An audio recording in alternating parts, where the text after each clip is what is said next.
Bismillah ar-Rahman ar-Rahim. Bonjour à tout le monde. Dans le cadre de calcul de limites dont j'ai parlé déjà dans les deux dernières vidéos, dans lesquelles nous avons utilisé la règle de l'hôpital et les fonctions équivalentes, je vous présente dans cette vidéo ces trois limites qui concernent la fonction de partie entière et dans lesquelles on ne va pas utiliser ces propriétés de l'hôpital et des fonctions équivalentes, on va utiliser les propriétés de la fonction partie entière. Je passe donc à la première question. INSAM Casablanca 2016 Q16. Donc il s'agit de calculer la limite quand n tend vers plus l'infini de 1 sur n partie entière de ln de n sur n moins ln de n. On peut utiliser une méthode dans laquelle on va encadrer la partie entière de x. Partie entière de x, elle est supérieure strictement à x moins 1 inférieur ou égal à x. Dans ce cas, on prend x égale à ln de n sur n moins ln de n. Mais je vais utiliser dans cette vidéo une autre méthode qui va donner le résultat un peu plus rapidement. Donc on va calculer la limite quand n tend vers plus l'infini de ln de n sur n moins ln de n. Ici, au dénominateur, nous avons une forme indéterminée. Donc pour la résoudre, on va factoriser par n. Donc c'est la limite quand n tend vers plus l'infini de ln de n sur n facteur de a moins ln de n sur n. Et nous avons ici au numérateur ln de n, au dénominateur n, on va les associer et on obtient donc la limite quand n tend vers plus l'infini de ln de n sur n multiplié par 1 sur a moins ln de n sur n. Et puisque la limite quand n tend vers plus l'infini de ln de n sur n est égale à 0, alors cette limite-là est égale à 0. Alors, on va utiliser maintenant la règle de la composée de deux fonctions. Je rappelle le théorème qui concerne cette propriété. Si une fonction f de x admet une limite finie L, et la fonction g est continue au point L, alors la limite de la composée de g de f de x est égale à g de L. Alors ici, nous avons la limite de cette suite est égale à 0, mais la fonction partie entière n'est pas continue en 0. Elle est bien sûr continue à droite en 0. Et pour cela donc, on va essayer de démontrer que cette limite-là est égale, la limite quand n tend vers plus l'infini de ln de n sur n moins ln de n est égale à 0 plus. C'est-à-dire que cette expression-là, on va démontrer qu'il est supérieur strictement à 0. Alors, en remarquant que pour n supérieur à 1, ln de n, il est supérieur strictement à 0, c'est-à-dire le numérateur, il est supérieur strictement à 0. Pour le signe du dénominateur, on va utiliser l'inégalité ln de n inférieur ou égal à n moins 1 pour tout n. En effet, nous avons, quel que soit x appartient à R étoile plus, ln de x est inférieur ou égal à x moins 1. C'est une inégalité que vous connaissez déjà dans des exercices que vous rencontrez dans le programme. En effet, si on considère la courbe représentative de la fonction ln, la tangente à cette courbe au point d'abscisse 1, son équation cartésienne est de la forme y est égale à x moins 1. Et on sait que la courbe de la fonction ln est située au-dessous de cette tangente. Donc, quel que soit x appartient à R étoile plus, ln de x est inférieur ou égal à x moins 1. Et puisque n moins 1 est inférieur strictement à n, alors on obtient ln de n est inférieur strictement à n. Donc le dénominateur est un nombre qui est positif. Et par suite, cette expression-là, elle est positive. Donc ln de n sur n moins ln de n est positif. Et par suite, la limite de cette expression, nous avons déjà vu que la limite de cette expression est égale à 0. Et à 0. Et puisque cette expression est positive, alors sa limite est égale à 0 plus. La fonction c'est continue à droite de 0. Donc en utilisant le théorème de la composée, On obtient donc la limite quand n tend vers plus l'infini de partie entière de ln de n sur n moins ln de n est égale partie entière de 0 est égale à 0.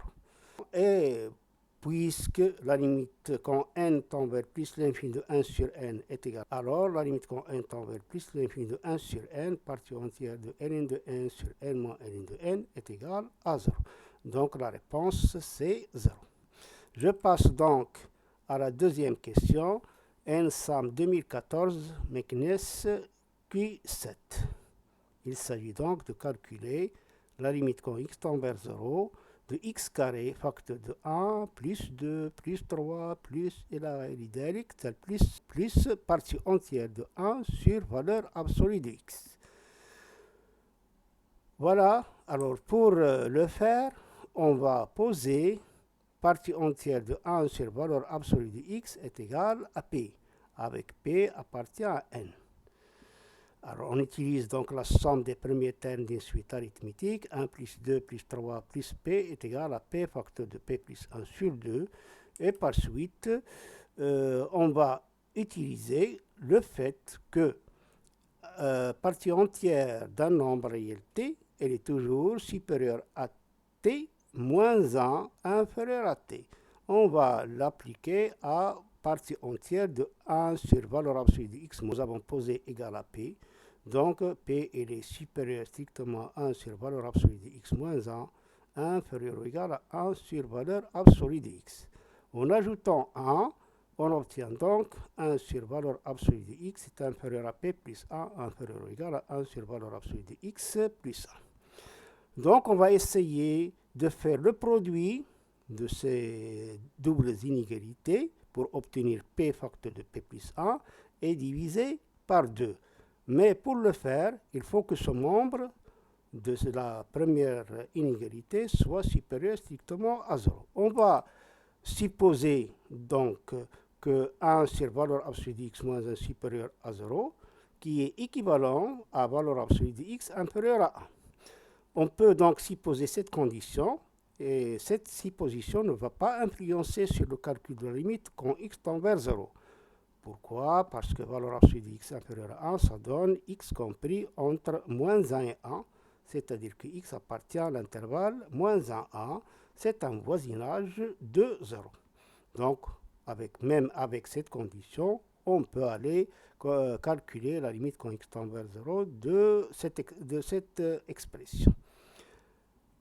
Alors, avec cette condition-là, en faisant le produit membre à membre de ces deux inégalités et en divisant par 2, on obtient donc 1 sur valeur absolue de x moins 1 multiplié par 1 sur 2 valeur absolue de x inférieur à p facteur de p plus 1 sur 2 inférieur ou égal à 1 sur 2 valeur absolue de x facteur de 1 sur valeur absolue de x plus 1. D'où je vais remplacer p facteur de p plus 1 sur 2 par cette somme. Donc nous avons déjà cette somme est égale à p facteur de p plus 1 sur 2. Donc 1 plus 2 plus 3 plus partie entière de 1 sur valeur absolue de x, elle est supérieure strictement à 1 sur valeur absolue de x moins 1 multiplié par 1 sur 2 valeur absolue de x inférieur ou égal 1 sur 2 valeur absolue de x multiplié par 1 sur valeur absolue de x plus 1. On va multiplier chaque membre de cette double inégalité par x carré. X carré étant positif, donc le sens des inégalités ne va pas changer. Et par suite, on va obtenir cette double inégalité. Voilà. X carré, facteur de 1 sur valeur absolue de x moins 1. Nous avons multiplié ici par x carré. Et dans cette expression, nous avons aussi multiplié par x carré. Et dans cette expression, nous avons multiplié par x carré. Alors, en remarquant que x carré, on peut l'écrire, c'est valeur absolue de x carré. Donc, dans le premier membre, je remplace x carré par valeur absolue de x carré et je simplifie par valeur absolue de x. Ça donne donc valeur absolue de x sur 2 fois 1 sur valeur absolue de x moins 1, inférieur à cette expression qui ne va pas changer. De même, ici, je vais remplacer x carré que nous avons ici par valeur absolue de x carré. Et on va simplifier par valeur absolue de x. On obtient donc le troisième membre de cette double inégalité devient valeur absolue de x sur 2, facteur de 1 sur valeur absolue de x plus 1. Voilà. Donc, en développant ce premier membre, on obtient 1 moins valeur absolue de x sur 2, inférieur à l'expression que nous avons ici, qui n'a pas changé.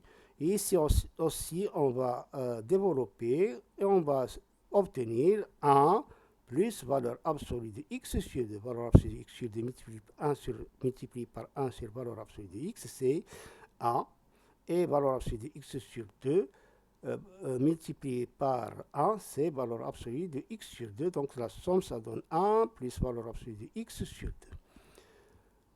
Et en appliquant le théorème de Gendarme, on voit que la limite quand x tend vers 0 du premier membre est égale à 1,5 et la limite quand x tend vers 0 du troisième membre est égale à 1,5. Et par suite, la limite du membre qui est à l'intérieur de l'encadrement, d'après le théorème de Gendarme, est égale aussi à 1,5. Voilà, j'ai ajouté ici, car quand x tend vers 0, valeur absolue de x est égale à 0. Donc, la bonne réponse, c'est 1,5. Je passe donc à la troisième question. ENSAM 2012, MECNES Q17.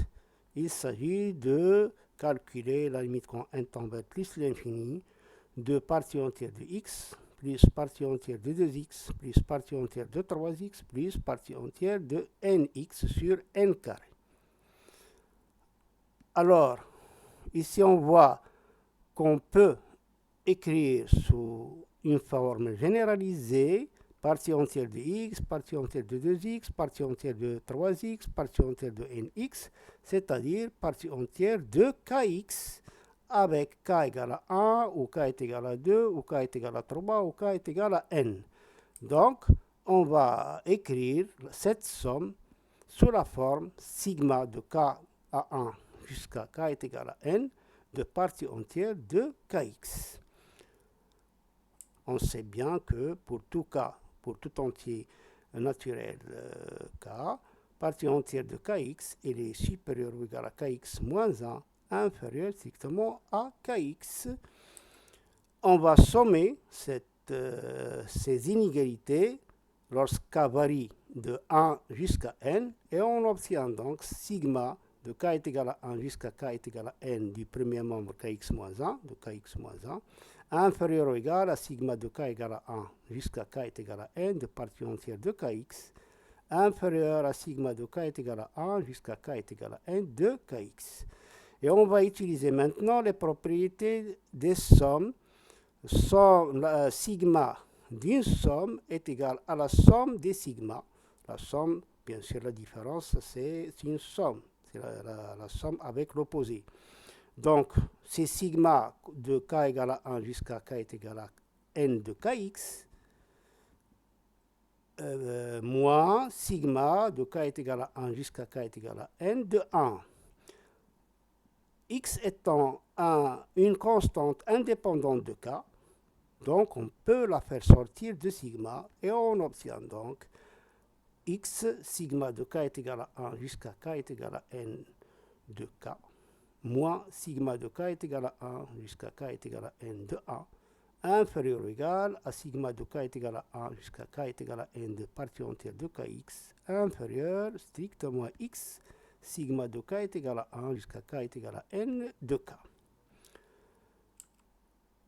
Pour cette somme, on la connaît déjà, c'est 1 plus 2 plus 3, etc. jusqu'à n, elle est égale à n facteur de n plus 1 sur 2.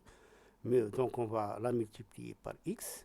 Pour sigma de k est égal à 1 jusqu'à k est égal à n, c'est 1 plus 1 plus 1 plus 1, combien de fois donc on part de k est égal à 1 jusqu'à n, c'est n moins 1 plus 1, c'est-à-dire c'est n. Voilà, donc moins n est inférieur à cette somme, inférieur strictement aussi sigma de k est égal à 1 jusqu'à k est égal à n, c'est 1 plus 2 plus 3 jusqu'à n. Donc, elle est égale à n, facteur de n plus 1 divisé par 2. Et on va la multiplier ici par x. On obtient donc cet encadrement. Pour compléter cette expression, on va multiplier par 1 sur n au carré.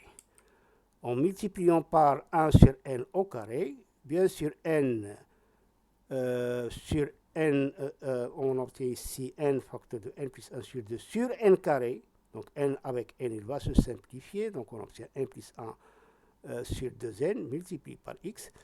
Et moins n multiplié par 1 sur n carré, ça donne 1 sur n inférieur ou égal à cette somme divisée par n au carré. Inférieur, de même ici, on va multiplier par 1 sur n au carré. N et n vont se simplifier. Il nous reste n plus 1 sur 2n multiplié par x. Et voilà donc, on passe au théorème de Gendarme. On calcule donc la limite de la première expression quand n tend vers plus l'infini.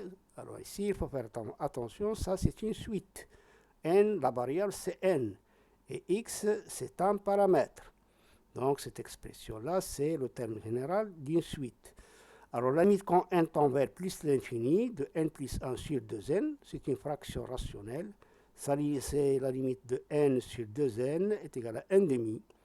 1 demi de x. La limite de 1 sur n, c'est 0. Et ici encore, la limite de n plus 1 sur 2n, c'est la limite de 1 sur 2n, c'est 1 demi. On va donc, la limite de cette expression-là est égale à 1 demi de x. Voilà donc, j'ai expliqué donc, la limite de cette expression, elle est égale à la limite de cette expression est égale à x sur 2. Et par conséquence, la limite quand n tend vers plus l'infini de sigma de k est égal à 1 jusqu'à k est égal à n, x sur n carré est égal à x sur 2. C'est-à-dire que cette limite-là, elle est égale à x sur 2. Voilà donc pour ces trois questions. أتمنى أنكم تكونوا استفدتوا من هذه الطرق اللي قدمت لكم في هذه الأسئلة، وإلى اللقاء في حلقة مقبلة إن شاء الله.